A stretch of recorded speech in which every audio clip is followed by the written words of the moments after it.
So, sa One God series of teachings, part 6 na po tayo. Mahaba-haba nga ito. Okay, so, part 6 na po tayo. Sa Isaiah 52 verse 6, ang sabi po rito, kaya't makikilala ng aking bayan ang aking pangalan.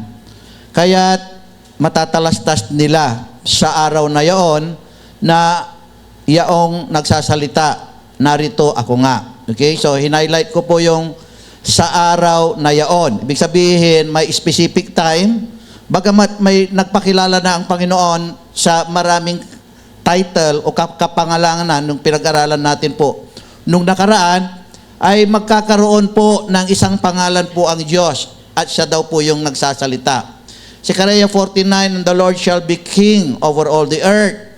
In that day po ay specific time, shall there be one Lord and His name one. So magiging isa na lang ang pangalan po ng Diyos. Ano ang patunay na ang Panginoong Jesucristo nga ang katuparan sa propesiya? So ito po yung iniwan kong tanong nung nakaraan. Okay? So pag-aralan po natin, mga patunay na ang Panginoong Jesucristo nga ang katuparan sa propesiya. We read in the Old Testament that the one God is the only Savior of Israel, and yet in the New Testament, when Jesus was born, He becomes their Savior. Sa Old Testament, sabi ng Panginoon, even I am the Lord. Beside me, there is no Savior. Other verses, Isaiah 45:21 to 22, 43:3, 12:2, Psalms 18, verse 2. Okay, so, maliban daw po sa Panginoon, Diyos, wala nang ibang tagapagligtas. Sabi po ng Diyos sa Old Testament.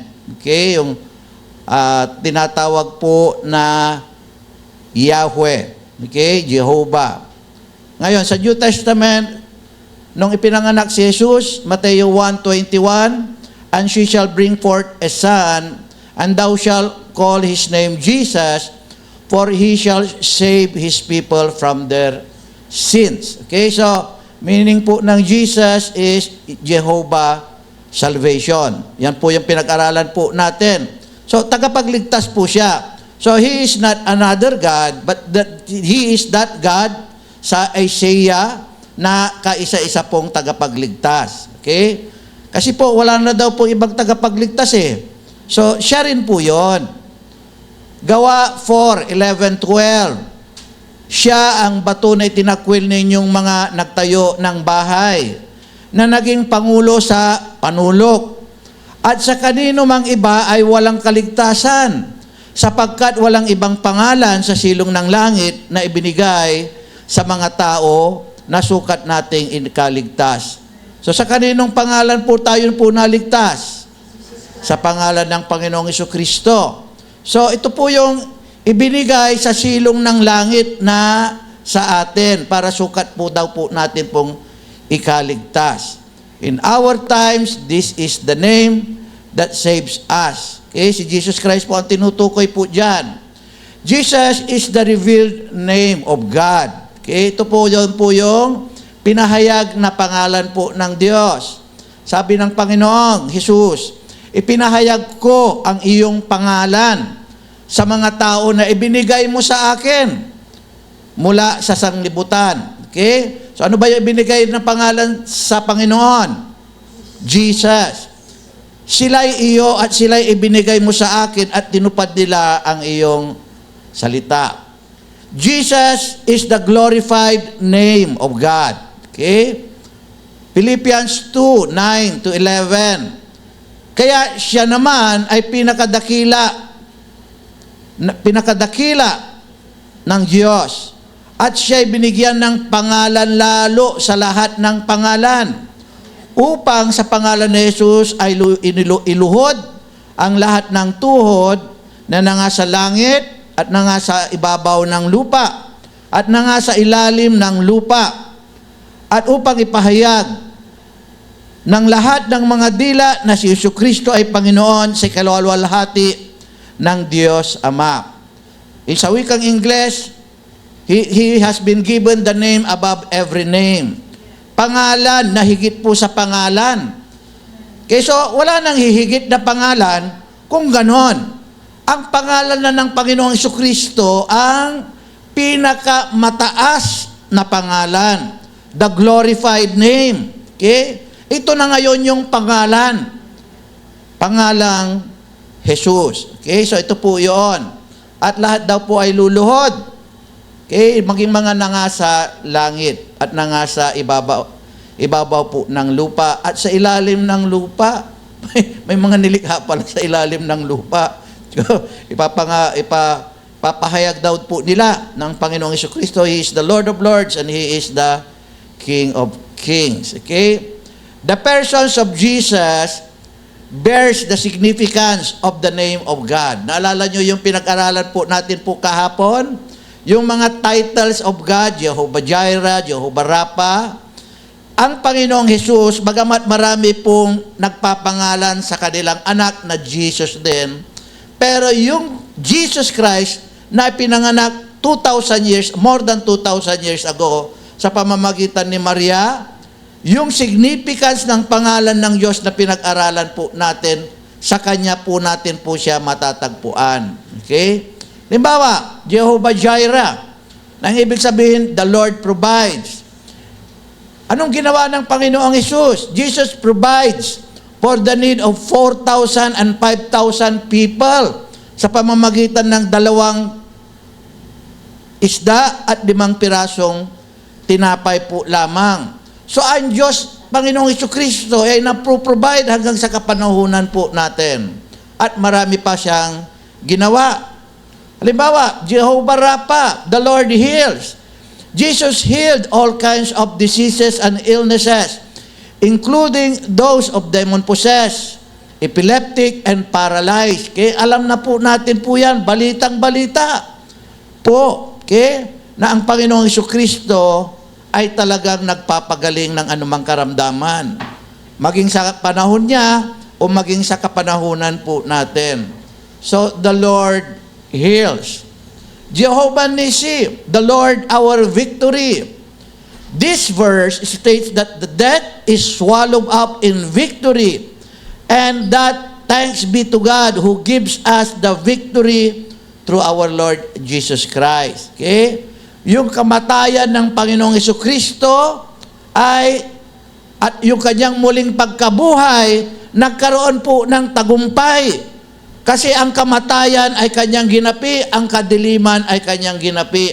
At sa pamamagitan ng Panginoong Jesucristo ay nagkakaroon po tayo po ng tagumpay sa ating mga kaaway. Okay, sino ba yung mga kaaway natin? We wrestle not against flesh and blood, but against principalities, against the powers in space, against darkness. Pinagtatagumpayan po natin po sila sa pamamagitan ng pangalang ng Panginoong Jesucristo.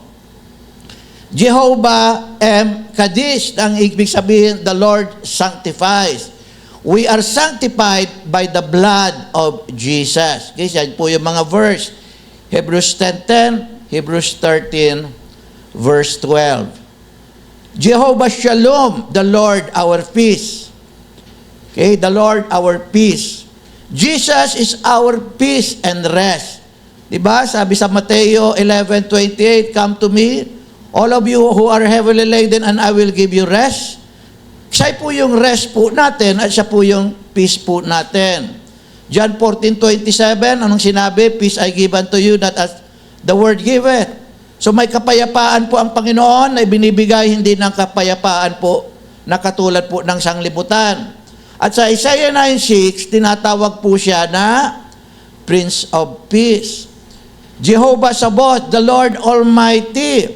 Revelation 1:8 refers to Jesus as the Alpha and Omega, who was and who is to come, the Almighty. Jesus said, all power has been given unto me, or has been given unto Him. O ibig sabihin, pag sinabing all power, siya ay Almighty. All powerful po siya, kasi all power has been given unto Him. Jehovah Elyon, the Lord Most High. Jesus is referred to as the Lord Most High in Philippians 2:9-11. Yung binasa po natin. Kataas-taasang pangalan ay ibinigay sa Kanya. Okay? Ano pa? Jehovah Ra'ah, the Lord my shepherd. Jesus said, He is the good shepherd and He lays His life for the sheep. Kaya ang Panginoong Jesucristo, kaya pag sinabi pong shepherd sa mga Hebreyo, ang Diyos lamang po yan. Tinatawag po niya yung kanyang mga tao na mga Israelita, you are my sheep of my pasture. Sinabi ni Jesus Christ nung dumating siya, ay siya daw po yung good shepherd. Kaya galit na galit po yung mga Israelita kasi ang good shepherd ay ang si Jehovah Ra'ah. Okay, ano pa? Jehovah Hosino, the Lord our Maker. Jesus is referred to as Maker of visible and invisible, whether thrones or dominions, whether principalities or powers, all things were created through Him and for Him. Okay? Sa Colossians 1:16. Actually, sa ibang verse, through Him and by Him. Okay? At Jehovah Chidkino, the Lord my righteousness. Jesus is the righteousness of God. We are made right with God by praising our faith through our Lord Jesus Christ. Romans 3:22-26. Jehovah Shammah, the Lord is present. Nandun lagi po siya sa ating tabi, sa ating kinaroroonan. Jesus said, I am with you always, even to the end of the age. Matthew 28:20. Okay, so yun po yun. Old Testament prophecies that say Jesus is God. New Testament fulfillment. Okay, so may prophecy o hula sa Old Testament at ang fulfillment niya po ay nasa New Testament. Isaiah prophesied that the child to be born is the incarnation of God. Isaiah 9:6, for unto us a child is born, and to us a son is given, and the government shall be upon his shoulder, and his name shall be called Wonderful, Counselor, Mighty God, the Everlasting Father, the Prince of Peace. Sino po yan? Jesus Christ. Okay, so tinasabi ng Isaiah 9:6 na siya po ay Diyos. Ano pa? Isaiah prophesied that the Messiah would be called Emmanuel, meaning God with us. Okay, sa Isaiah 7:14. Sa New Testament naman, Matthew 1:22-23, sabi po rito, now all this was done, that it might be fulfilled which was spoken of the Lord by the prophet, saying, behold, a virgin shall be with a child, and shall bring forth a son, and they shall call his name Emmanuel, which being interpreted is God with us. Kapag in-interpret mo yung Emmanuel, title pala po yun na nagsasabing, ang Diyos ay kasama natin. Okay? Yun po yung meaning po ng Emmanuel. At totoo naman, na nung pinanganak ang Panginoong Jesucristo, ang Diyos ay kasama po nila. Ano pa? Isaiah shows Jesus is God. Behold, your God, He will come and save you. Sabi sa Isaiah 35:4-6. Jesus applied this verse to Himself. Okay, sa Luke 7:22, then Jesus answering said unto them, go your way and tell John what things you have seen and heard, how that the blind see and lame walk, the lepers are cleansed, the deaf hear, the dead are raised, to the poor the gospel is preached. Okay? Sabi po kasi po sa propesya po ng Isaiah, kapag dumating po ang Diyos, ay ito po yung mangyayari. The blind will see, the lame will walk, the leper will be cleansed, the deaf will hear, the dead are raised. Okay? And the gospel is preached unto the poor. Isaiah prophesied someone to prepare the way of the Lord. John the Baptist. Okay, Isaiah 40:30, John the Baptist prepared the way of the Lord. And when the Lord came, it was in the form of our Lord Jesus Christ. Matthew 3:3, for this is He that was spoken of by the prophet Isaiah, saying, the voice of the one crying in the wilderness, prepare ye the way of the Lord, make His path straight. Si John the Baptist po ang tinutukoy na magpe-prepare po ng dadaanan po ng Panginoon na pinapisay po ni Isaiah. Nung dumating po ang Panginoon, ito po ay sa anyo po ng Panginoong Hesukristo. Micah 5:2 proves that Messiah is God. He is from everlasting. Micah 5:2, but thou Bethlehem Ephratah,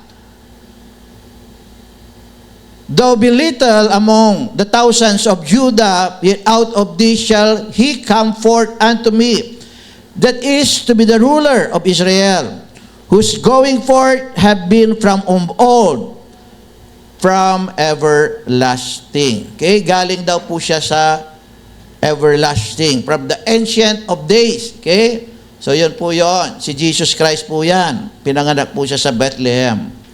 The New Testament proclaims Jesus is God. Thomas confessed Jesus is both Lord and God. John 20:28, and Thomas answered and said unto him, my Lord and my God. Sabi nila, nabigla daw po si Thomas, kaya lang walang exclamation point. Parang sinabi mo daw, oh my God. Pero hindi naman nabigla si Thomas kasi walang oh. My God. Sabi niya, my Lord and my God. So napaka-linaw po yung kanyang sinabi. Dalawa pa nga eh. My Lord and my God. So hindi nabigla po si Thomas. Hindi po siya nabigla. Walang exclamation point. Dinideclare niya, ayon sa Espiritu ng Diyos na gumagabay sa kanya, katulad po ni Peter, na He is His Lord and He is His God. According to Acts 20:28, the church was purchased by God's own blood, the blood of Jesus. Okay? Sabi po rito, take heed therefore unto yourselves and to all the flock, over which the Holy Ghost hath made you overseers, to feed the church of God, which He hath purchased with His own blood. To feed the church of God. Okay? Church of God. Na kanyang binili sa pamamagitan ng kanyang dugo. Ibig sabihin, ang Panginoong Hesukristo, siya talaga po yung Diyos. Okay? Ano pa? Paul describes Jesus as the great God and Savior. Titus 2:13, looking for that blessed hope and the glorious appearing of the great God and our Savior, Jesus Christ. So, hindi po siya pala maliit na Diyos. Sabi kasi ng iba, maliit na Diyos po siya. Pero dito, mababasa po natin, malaking Diyos po siya. Great God. Peter describes Jesus as God and our Savior. 2 Peter 1:1. Simon Peter, servant and an apostle of Jesus Christ, to them that have obtained like precious faith with us through the righteousness of God and our Savior, Jesus Christ. Okay, so tinawag niya, si Jesus Christ, righteousness of God? Okay, siya is God and Savior. Okay, ano pa? Our bodies are the temples of God. 1 Corinthians 3:16-17. And yet we know Jesus dwells in our heart. Si Jesus, yung tinanggap po natin, at si Jesus, yung naninirahan po sa ating pong puso. Ephesians 3:17, that Christ may dwell in your hearts by faith, that you being rooted and grounded in love. Okay? The book of Colossians emphasizes the deity of Jesus Christ. Colossians 1:19, but it pleased the Father that in Him should all fullness dwell. Ano kaya yung fullness na maninirahan sa Kanya? Ano kaya yon? Colossians 2:9, for in Him, in Jesus, dwelleth all the fullness of the Godhead bodily. So, yung fullness of the Godhead ay nakatira kay Jesus Christ at hindi si Jesus Christ ay nakatira sa Godhead. Baliktad po.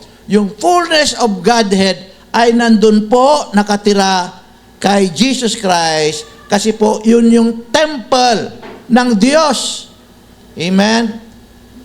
John 2:19 to 21, destroy this temple and I will raise it in 3 days.